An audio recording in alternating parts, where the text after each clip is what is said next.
everybody's talking about how great you look, how good you look. How much weight would you say you've lost now? 2 stone. Wow. Probably, yeah. Yeah. That's a lot, isn't it? Yeah, I mean, that's over, I think, 6 months. So what was it that made you want to make this change? You just know when you've got to make a change. And on my schedule, I just suddenly realized that my hours, what I was eating, blah, blah, blah, had to change. So, and also I got confused because there's so many different diets, you know. I thought, I'm never going to understand what all these things are. Then I met this guy and he made it very basic, and I tried it. And importantly, I really felt better. And once I knew I felt better, then it was just easy to stick to. Everyone thought I had one of those gastric band things or whatever, but no, it really was just like cutting out certain things. So what have you cut out? Everything, basically. All practically the good just things. eating grass right now. I cut out a lot of things which are kind of obvious. I mean, all the things I miss pizza. Like, when Eric's eating a pizza, I'm like staring at it like I really want to eat that pizza. That was the only time I nearly cheated. But I thought if I cheat, then I'm going to get a taste for it again. So I just stopped it. And your lifestyle's changed as well. It's not just your diet, you've changed your lifestyle as well, haven't you? Well, I was like a vampire. I realised that I was going to sleep at like between 5 and 7 in the morning. And then the trouble with that is, no matter if you get 6 hours, 8 hours, you always wake up tired. That's the problem. So, because you're not supposed to do that. So, along with the diet, I just changed my hours. So I go to sleep at 10, and I now have breakfast at 8:30. I mean, it's almost like a complete reversal. You've literally had no telephone now for, what is it, 2 years? 2 years. 2 years. Yeah. You are the hardest person to get hold of. No, I'm not. If you want to get hold of me, you get hold of me. But you'd be amazed how, once you don't have one, you realise how much everybody else uses them. And they're not using them to make phone calls. And it's annoying when you're not on one and you see other people on them the whole time. I'm glad I did it. I would never go back now. So you've been a lot more active as well, haven't you, with Lauren and Eric? I mean, what does it mean to Eric having Daddy up at 8:30 in the morning? Well, that was a big part. Miracle. I got to be honest with you, Terri. That was a big part of it. It just didn't feel right, you know, that I couldn't explain to someone his age that I've been working all night and I'm tired in the afternoon. It bothered me. So I thought, I'm just going to do it. And once I did it, again, it was simple. And so much more fun. Now you can enjoy the day and... Yeah. What kind of things are you doing? Well, on the weekend, we went jet skiing together. We saw seals. I mean, like huge seals who honk and bark at you. They honk? They honk. Cycle ride every day. Yeah. I'm teaching him how to now do off-road biking, you know, so all that kind of stuff, go-karting, all the stuff I love doing and myself. And he's good, isn't he? He's very really confident. good, yeah. He's got a bike, you know, get a bike with gears now. So I love it, yeah. And Adam's arriving, and I hear you're going camping. Sorry, glamping. What's glamping? You know what glamping is? No. It's like glamorous camping. Like what? We bought 2 tents. I don't think that's very glamorous. But you bought the whole kit, haven't Yeah. you? Well... Wait, did you go to a camping store and, like, get where completely kitted out? Where else do you go? No, but I mean, you've bought lanterns, We don't go like to a tents. car shop. You go to a camping shop. You never know with you. No, I bought 2 tents, and then I bought all these lanterns and stoves, because the one thing I remember when I used to go camping when I was a kid, you've got to have barbecue baked beans. So I bought a thing so we can make barbecue baked beans. Barbecue beans. Now, where are you going for your camping trip? Here. The back garden. Yes, where we're sitting now. So do you think you will actually make it through the night? Yes. Yeah? Yeah. I bought like sleeping bags, everything. You won't be sneaking back inside. Well, I might. It's only there. Exactly. How much like we got far And then the dogs are going to be guarding that night. They're like our guard dogs. And what are they going to be wearing? Well, we've got them like these helmets with like lights. I'm being serious. What about the spiky jackets? They've got like the spiked jackets. Yeah, they have spiky jackets because of coyotes. They can wear those. And then they just patrol the garden with these special lights. We're not being too adventurous, like I said. We are only going in the back garden as a start. It's just the Well, beginning. aren't you joining us? Apparently. Yeah. But like you said, we are just here so we can like sneak Yeah, back but to you our are, rooms. don't just put it on me, you are doing it as well. So I hear. No, so I hear, you said you wanted to. We are doing it as You're well. not being in the same tent as me and Lauren. I mean, you are in your own We've tent. got our own tents. So we're with clear. Coco and Clark. Yeah, Yeah. just clear that up. Very clear. Celebrity X Factor. Good ones? Were you surprised by any of them? Yeah, I was surprised. I thought they really did a good job. I think the show's fun. But it was, I mean, that night, I arrived here, didn't know who was going to also be there filming with us because we had invited guests, songwriters and producers and artists.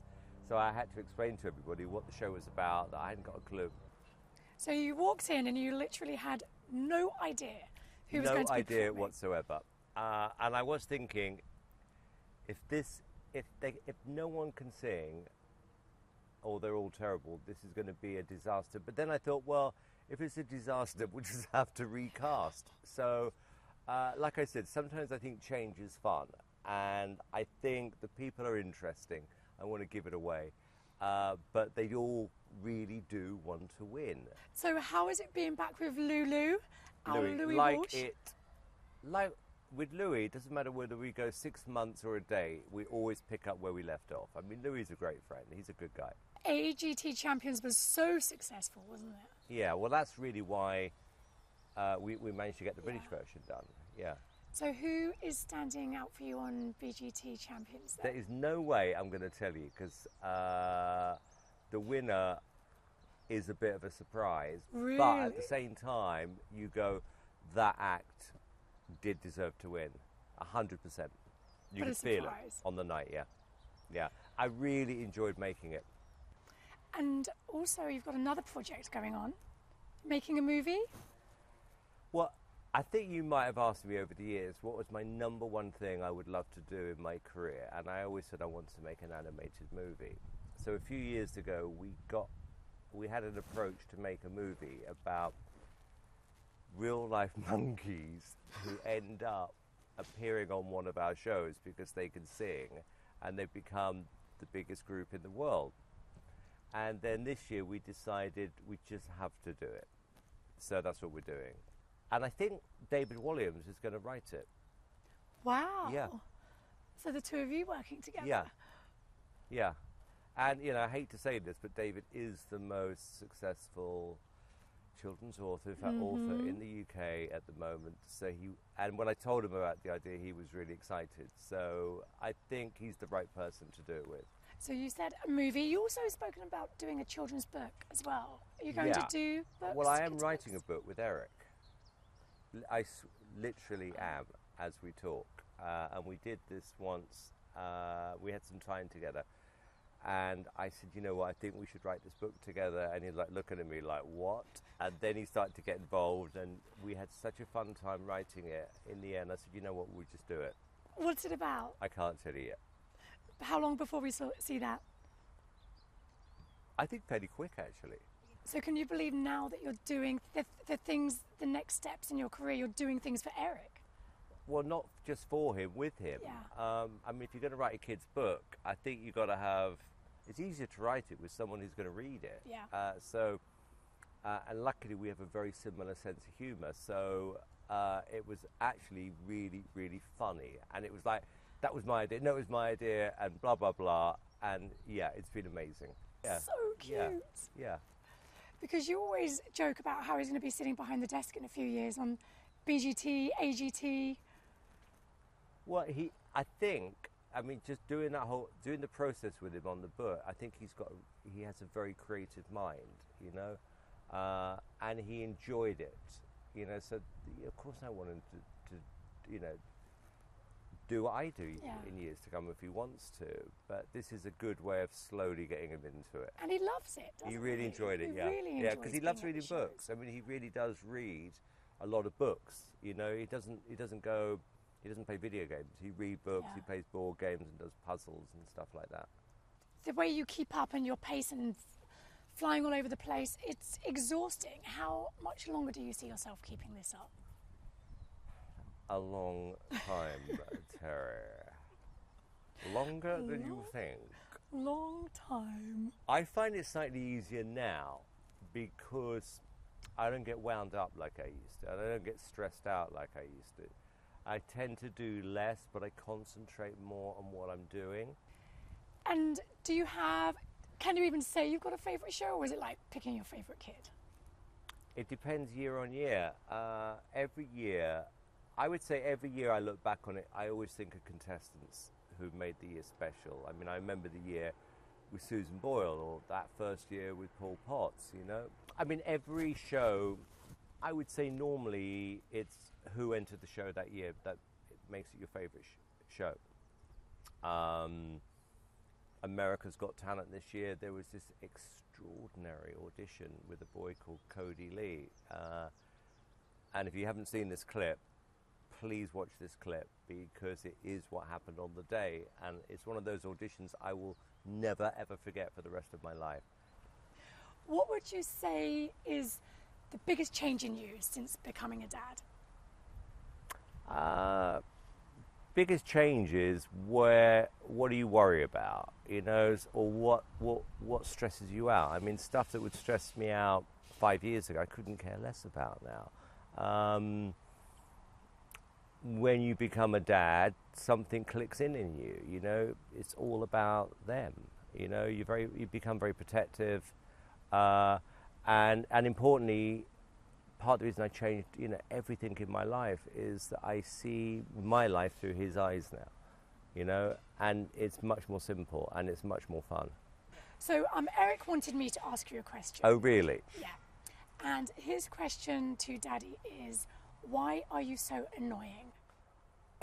Is that what